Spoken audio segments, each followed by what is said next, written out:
Bonjour. Aujourd'hui, on va s'intéresser à une tension qui monte sérieusement dans le monde du travail. C'est cette drôle de bataille entre la surveillance, de plus en plus poussée, et le désengagement des salariés. Et on va explorer ça à travers une image assez forte, une métaphore, qui vient presque de la science-fiction. Allez, on se projette un instant. Imaginez un futur très proche, en 2031. Un monde où chaque mouvement, chaque clic, chaque regard au bureau est capté, analysé.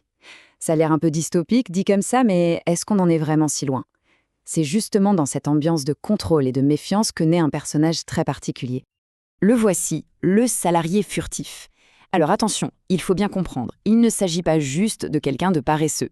C'est plus complexe, c'est une véritable stratégie de survie, de résistance. C'est un collaborateur qui, face à un contrôle omniprésent et surtout un manque de sens dans son travail, va développer tout un tas de tactiques pour devenir invisible, pour passer sous les radars. Le concept est directement inspiré d'un roman d'anticipation, Les Furtifs d'Alain Damasio, où des créatures survivent justement en se rendant indétectables. Alors, voilà notre programme. On va partir de cette fiction pour atterrir dans la réalité de nos bureaux. On va regarder les chiffres du désengagement, qui sont assez parlants.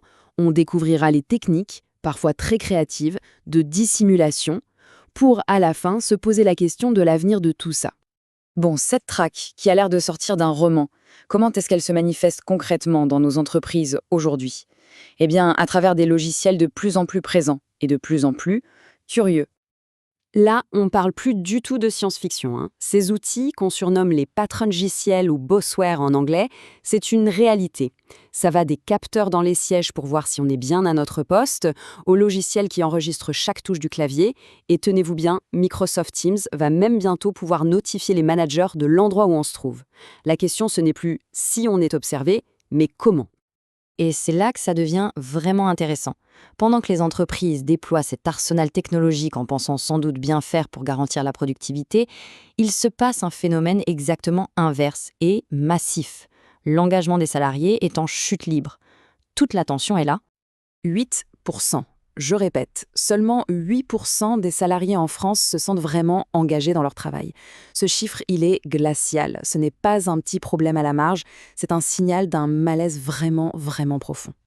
Et si on regarde à l'échelle de l'Europe, d'après la grande étude Gallup, le constat est à peine meilleur. La grande majorité, 73%, n'est tout simplement pas engagée. Ils font leur travail, mais sans plus. Et plus inquiétant, 14% sont activement désengagés. Ça veut dire qu'ils sont tellement démotivés qu'ils peuvent parfois nuire, consciemment ou non, à leur entreprise. Voilà où se situe la fracture. D'un côté, on a une logique d'entreprise qui, parfois par une perte de repères ou de confiance, se rabat sur le contrôle pour se rassurer. De l'autre côté, on a des salariés qui aspirent, plus que jamais, à de la confiance, de la flexibilité, de l'autonomie, et surtout à trouver un sens à ce qu'ils font. C'est cette incompréhension mutuelle, ce dialogue de sourds, qui est le terreau parfait pour la furtivité. Alors, face à ce qui est souvent perçu comme une marque de défiance, certains salariés ne restent pas les bras croisés. Ils s'organisent, ils développent des contre-mesures, un véritable art de la dissimulation à l'ère numérique. Et là, l'ingéniosité est parfois assez bluffante. De la technique du visage figé en pleine réunion pour faire croire à un bug et pouvoir quitter, aux fameux mouse jigglers, des petits appareils qui font bouger le curseur de la souris tout seul. Toutes ces astuces, qui peuvent faire sourire, sont devenues virales. Elles sont le symptôme d'une volonté claire d'échapper à un regard jugé trop constant, trop pesant. On arrive maintenant au cœur du réacteur, au paradoxe total de cette situation. Cette course à la surveillance, qui part d'une intention de maîtriser la productivité, ne serait-elle pas en train de fabriquer exactement l'inverse de ce qu'elle recherche? C'est ça, le piège. Plus une entreprise surveille, plus elle donne de raisons à ses salariés de se cacher, de devenir furtifs. Et en devenant furtifs, il renforce la conviction de l'entreprise qu'il faut surveiller encore plus. C'est un cercle vicieux, une prophétie autoréalisatrice qui, au final, détruit la confiance des deux côtés. Allez, petit saut dans le temps.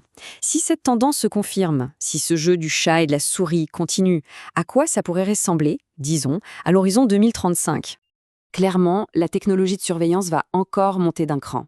Après le suivi de l'activité, on peut imaginer l'arrivée de capteurs biométriques qui analysent en temps réel le niveau de stress ou de fatigue.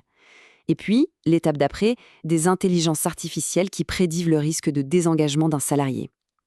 Le contrôle deviendra de plus en plus intime, presque invisible. Mais évidemment, la riposte va elle aussi devenir plus sophistiquée. On peut imaginer des bijoux connectés conçus pour brouiller les données biométriques, ou même des jumeaux numériques, des avatars dopés à l'IA, capables d'assister à des réunions à notre place. La furtivité, demain, sera peut-être une compétence technique à part entière. Toute cette escalade nous amène à une conclusion assez simple en fait. La solution à ce problème n'est probablement pas technologique. Elle est humaine, elle est culturelle. Il faut juste changer l'angle de vue. Et la voilà, la vraie question. Au lieu de se demander comment on peut mieux les surveiller, la bonne question à se poser, c'est pourquoi? Pourquoi nos collaborateurs ont-ils le sentiment qu'ils doivent se cacher? Est-ce un manque de confiance, des missions qui n'ont pas de sens, une absence totale d'autonomie? La racine du problème, elle est là. Finalement, le salarié furtif, ce n'est qu'un symptôme. C'est un indicateur qui nous dit que la confiance est rompue. Parce que la vraie performance, la créativité, l'innovation, ça ne pousse pas sous une caméra de surveillance. Ça ne peut naître que d'une chose, un véritable pari sur l'humain, un pari sur la confiance.